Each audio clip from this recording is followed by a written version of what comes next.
Émerveillez-vous, vous êtes à Tanger.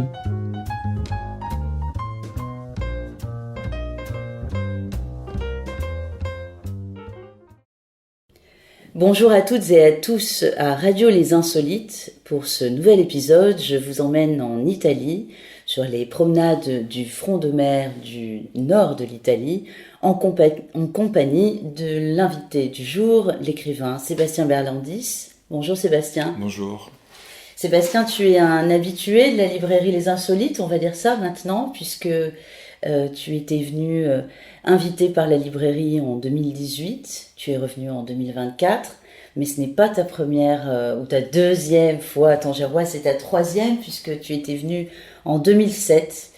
Tu es un écrivain de la déambulation, on a envie de dire, je vais démarrer tout de suite comme ça.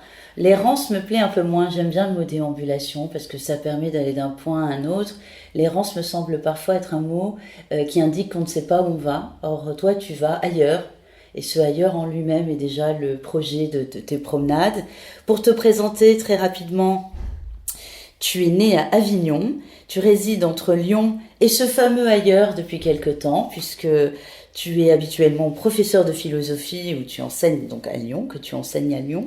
Et cette année, tu as pris un peu de recul, tu as fait un pas de côté dans ta carrière de professeur pour écrire, pour faire de la photographie qui était une des pratiques de tes premiers amours, disons, du court-métrage, du film.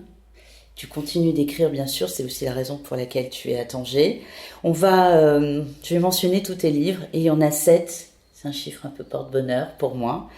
Tu as commencé à écrire en 2013 avec Une dernière fois la nuit. À l'époque, tu étais dans la collection de Brigitte Giraud, chez Stock. Elle t'avait également publié en 2014 L'autre pays, en 2016 Mort, en 2018 tu étais venu à Tanger pour ce titre-là, Revenir à Palerme, toujours chez Stock, et à partir de 2020 tu passes chez Actes Sud, maison méditerranéenne par excellence, où tu publies des saisons adolescentes, puis en 2021 16 lacs et une seule mer, où tu fais une infidélité à la Méditerranée pour aller à Berlin et découvrir la ville à travers ces lacs, et en 2024 donc cette année maintenant, Lungomare, toujours chez Actes Sud, dont on va parler aujourd'hui.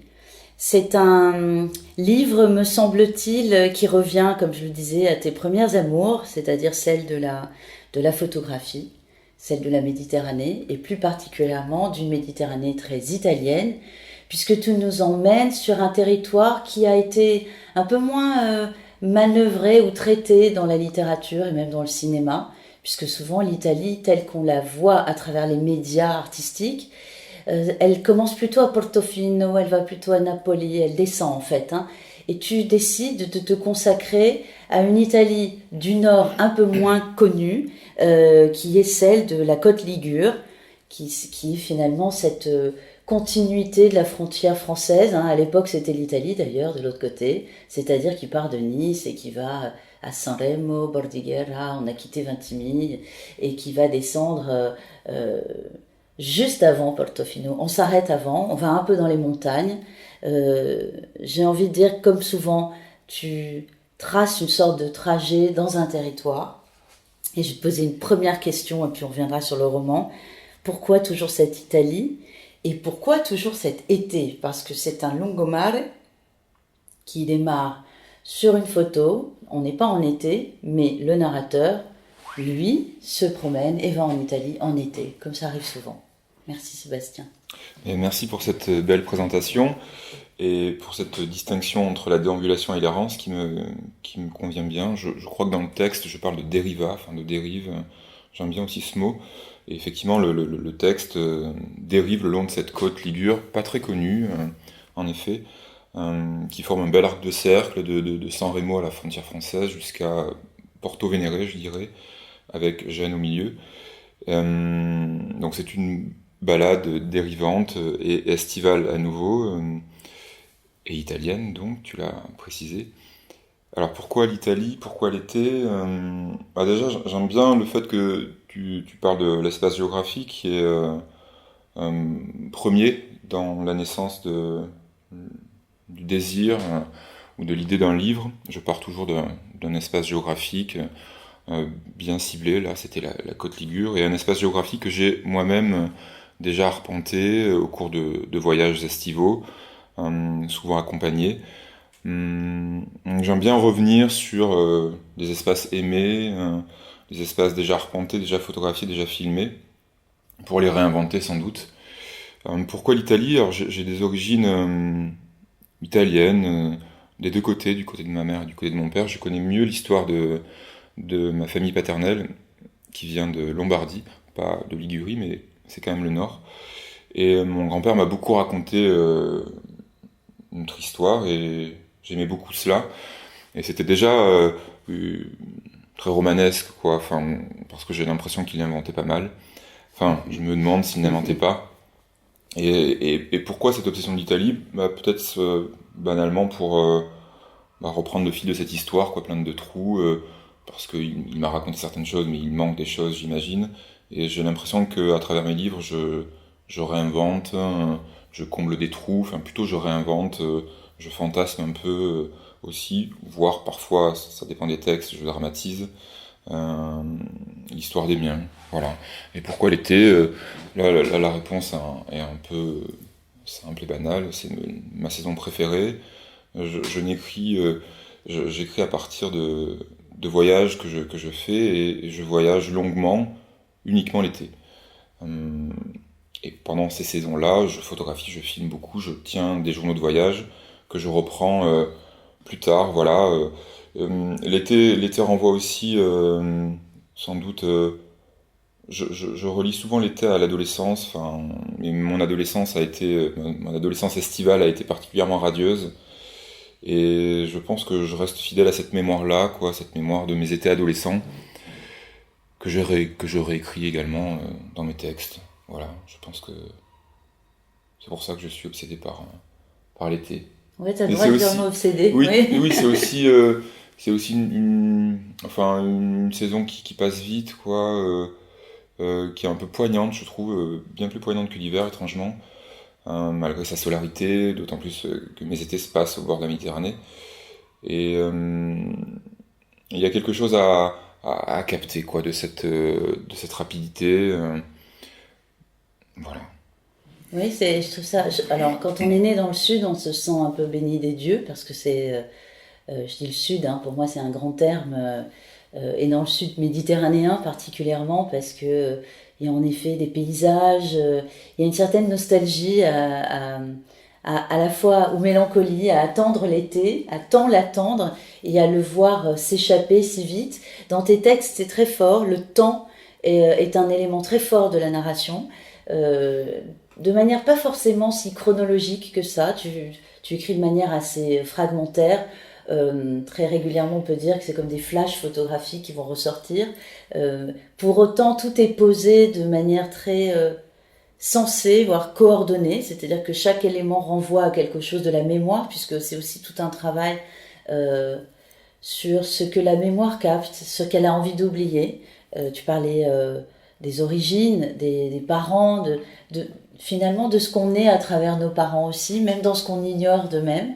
Moi, j'ai particulièrement aimé Lungomar et pour plusieurs choses. Déjà, c'est la manière d'avoir campé un territoire, un espace avec à la fois des palazzi. Alors, c'est très symptomatique de Genova. Hein, c'est une ville qui est quand même le lieu de naissance de Christophe Colomb. Lui aussi, c'était un voyageur, tu vois, finalement. Donc, c'est une ville qui a connu des grands fastes, des grandes aristocraties dans les familles italiennes. Et puis qui est resté un grand port industriel, quasiment un des plus grands d'Italie, un des plus grands de la Méditerranée.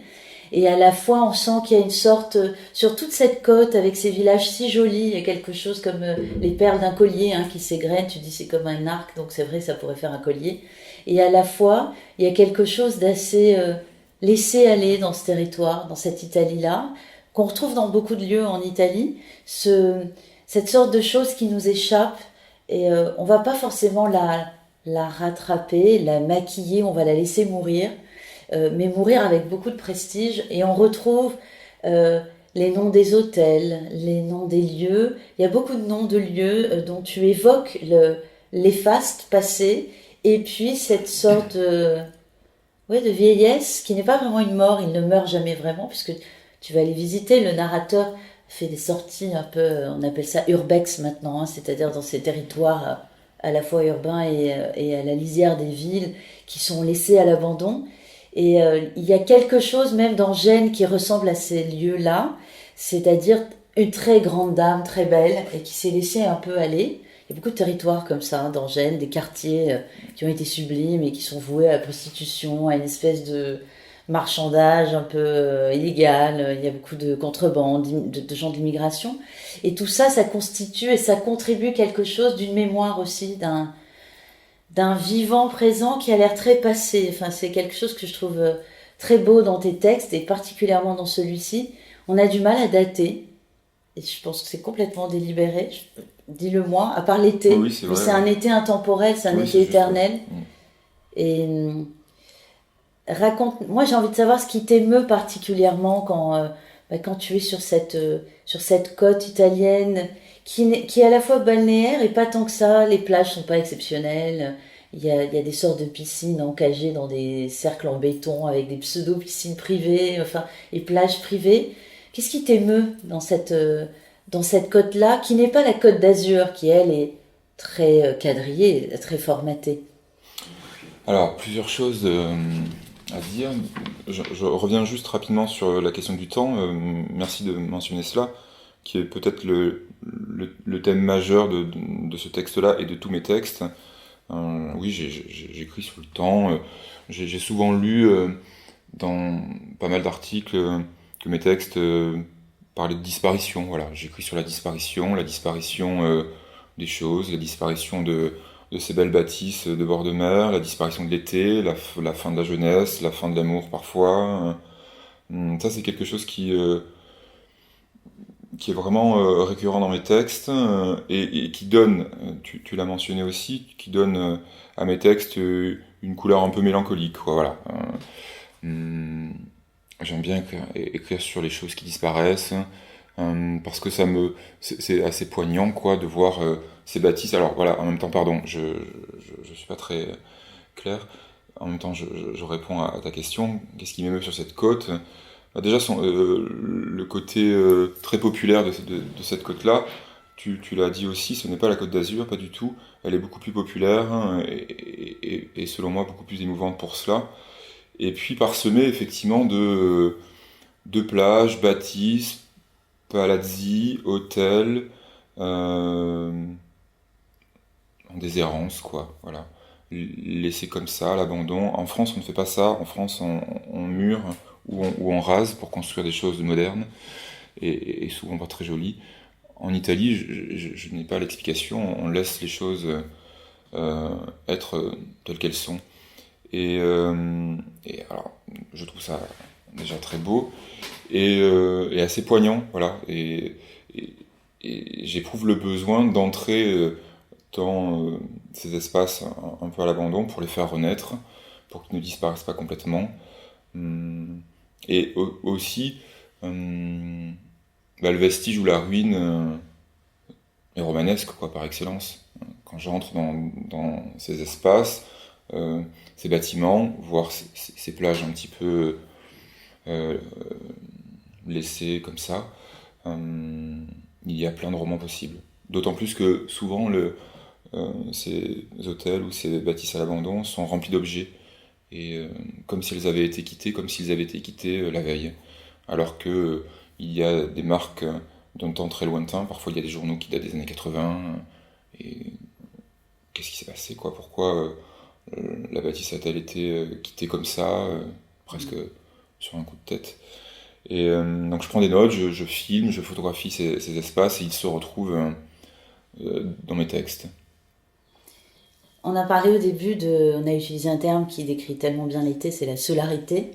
Tes textes sont habités en effet par une solarité qui est palpable aussi en sens, c'est-à-dire tout le champ sémantique de la sensualité, des corps, de la manière dont les corps en Italie peuvent être exposés sur les plages, mais aussi sur ces fameux lungomare, donc ces fronts de mer. Euh, c'est important de mentionner aussi il faut préciser, hein, pour celles et ceux qui n'ont pas encore lu tes livres, et je conseille vivement de le faire, que tes livres sont assez courts à chaque fois, sont très condensé. Donc c'est pas on n'est pas face à des pavés où voilà, c'est pesant, pas du tout. Il y a une forme de légèreté, mais la manière avec laquelle tu écris est extrêmement précise, comme peut l'être le travail d'un photographe, avec cette espèce de prise de vue longue, lente. Et tes textes donnent vraiment la part à des champs sémantiques qui vont de la description presque physique, sensualiste des lieux et des corps. Il y a un personnage important dans ce texte. Évidemment, il y a le narrateur et les évocations de ses parents, mais il y a aussi un point aimé, enfin un lieu humain aimé qui est Annabella, qui porte bien son nom, on l'imagine, Annabella. Annabella, pour moi, je l'ai présentée il n'y a pas très longtemps à la librairie comme une sorte d'archipel. C'est un archipel corporel, tu vois. C'est quelqu'un d'autre dans cette masse d'individus qui fréquentent les plages l'été, qui jouissent des moments de l'été, hein, parce que les plages et les promenades, j'ai envie de dire, c'est encore des plaisirs qui restent gratuits, qui restent accessibles à tous. Je sais pas pour combien de temps, mais voilà, c'est encore une joie, comme tu le disais, populaire et gratuite et offerte. Et Annabella, elle est un point d'ancrage un peu différent dans le récit, par son physique, par ses origines. Raconte-nous un peu Annabella, pour qu'on ait envie d'aller la découvrir comme la Côte Ligure. Alors déjà, oui, merci de mentionner le fait que l'écriture est sensible, voire sensuelle. J'ai envie à travers ce texte, à travers mes textes, à travers celui-ci en particulier, j'ai envie de rendre compte du sentiment de l'été. Enfin, je trouve que c'est une belle expression. Elle est déjà prise. Il y a un très beau film de Michael Hirst, un film français, qui s'appelle Ce sentiment de l'été. Et je suis très jaloux de ce titre parce que j'ai l'impression que c'est vraiment ce que j'essaie de faire dans tous mes textes. Donner à entendre, à voir, à ressentir le sentiment de l'été. Roman de la plage, avec ses archétypes. C'est un texte qui, pour une fois, est très peuplé. Beaucoup plus peuplé que mes textes précédents. Enfin, déjà, dans 16 lacs et une seule mer, il y avait le narrateur, c'est toujours moi sans être moi, rencontrer pas mal de personnes, mais là, vraiment, il y avait le désir de faire je crois que je l'écris dans le texte, le roman de la plage, avec ses habitués. Voilà, il y a des grands-parents, il y a des mères et des pères seuls avec leurs enfants, il y a le sauveteur Sergio dont on m'a beaucoup parlé, la maman au corps tatoué, et j'avais vraiment le désir de caractériser ces personnages qui peuplent le Lungomar, et au milieu de ces personnages, effectivement, il y a cet archipel, ce phare, ce personnage vraiment central, le personnage principal du livre, qui n'est pas le narrateur, mais qui est Annabella, la femme que le narrateur retrouve chaque été, on le comprend. Enfin, c'est l'amoureuse de l'été, mais peut-être plus que cela même. Peut-être un peu plus, oui. Et là aussi, il y avait le désir, enfin, ça c'est pas nouveau. Déjà dans 16 lacs et une seule mer, j'ai le souvenir de remarques, pas négatives, mais de remarques concernant mes personnages féminins qui étaient souvent des êtres assez fantomatiques et évanescents. Et ça a fini par me gêner qu'il ne soit que cela. Et depuis 2 ou 3 livres, depuis que je suis chez Actes Sud, je ne sais pas pourquoi, j'ai davantage le désir, ça c'est vraiment quelque chose qui est réfléchi, de caractériser plus fortement mes personnages et les personnages féminins en particulier. Et celui-ci, il est particulièrement déterminé. On en sait davantage sur elle que sur le narrateur. On connaît la profession qu'elle exerce, c'est elle qui conduit le récit, à tous les sens du terme. Habituellement, mes textes reviennent sur les lieux que j'ai aimés, que le narrateur, qui est moi sans être moi, je me répète, a aimé. Là, c'est différent, le narrateur retrouve son amoureuse et va, avec elle, refaire son parcours. C'est elle qui va le conduire dans les espaces qu'elle aime, qui sont chers à son cœur. Et elle conduit le récit aussi au sens où elle conduit la voiture qu'ils empruntent. Voilà, c'est... que dire de plus Ouais, c'est un territoire d'amour aussi, une personne.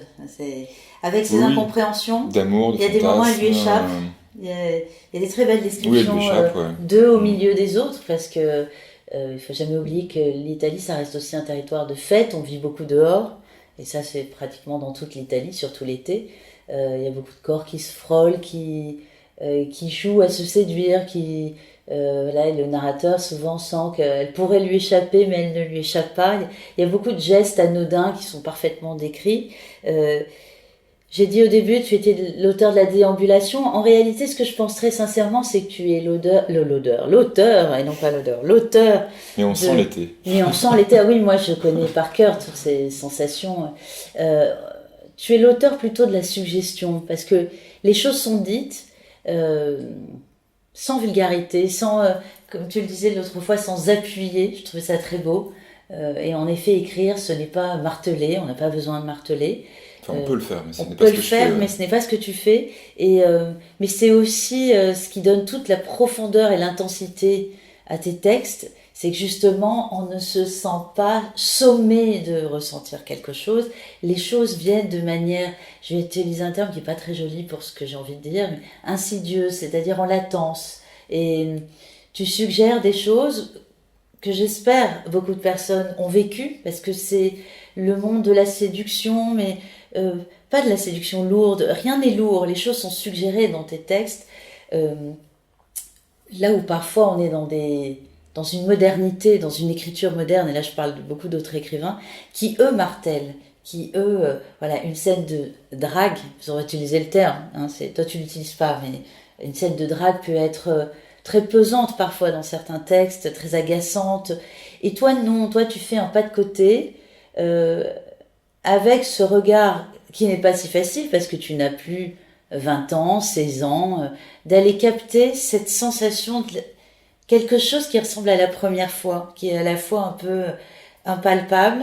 C'est-à-dire, j'ai l'impression que tes personnages, ils vivent des centaines de premières fois, et toi aussi. C'est-à-dire, tu es aussi dans ton écriture, un auteur qui a la notion parfaite du temps qui passe. Tu sais très bien ce que c'est que le temps qui passe, je pense que tu le vis, mais en faisant un pas de côté qui met un peu de loin les choses qui concernent la maturation des individus.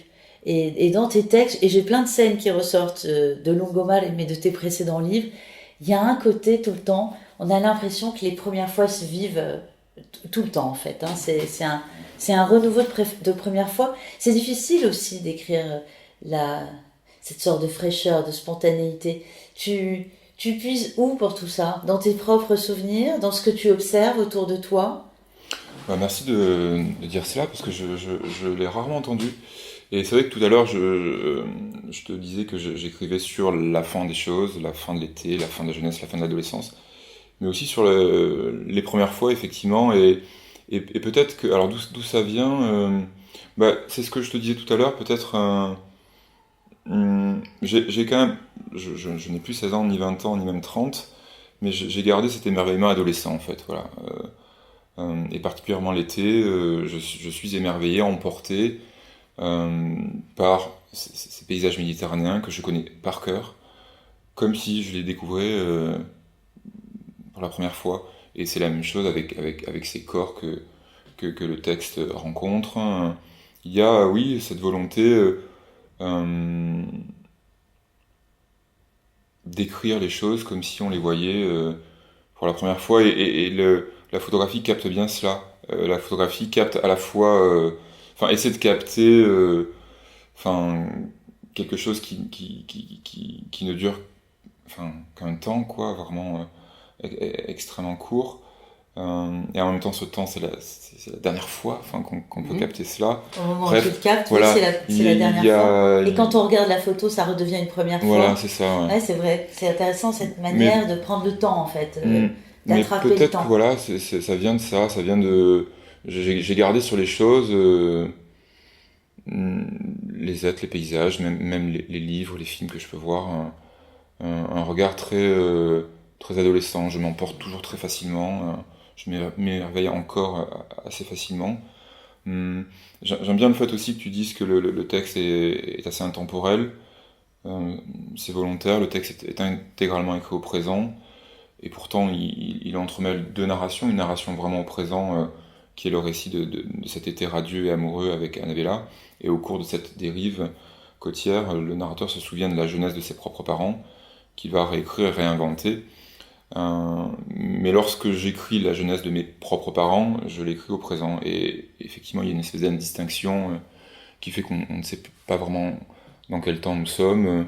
Mes parents ont vécu leur jeunesse dans les années 60-70, et le texte se passe maintenant dans les années 2020, et on ne sait pas trop dans quel temps on est, et j'aime bien cela, perdre gentiment ou doucement le lecteur. Ça c'est important. Oui, je reviens aussi sur le fait que mes textes ne sont pas écrits de façon linéaire, mais plutôt fragmentés, et comme tu le rappelais, vu que c'est un texte qui revient sur un espace et se souvient de notre temps, je veux rester au plus près du travail de la mémoire, et tout le monde le sait, la mémoire ne se souvient pas de manière chronologique, mais plutôt désordonnée. Et le texte, c'est de rester fidèle à cette manière désordonnée de se rappeler des choses. On va clôturer sur cette belle évocation de la mémoire et du fragment, parce qu'on parle souvent du fragment dans les épisodes de Radio Les Insolites. Merci beaucoup Sébastien. Merci Stéphanie. Je rappelle le titre de ton dernier roman, Lungomare, aux éditions Actes Sud. Et à très vite pour un prochain épisode de Radio Les Insolites à Tanger.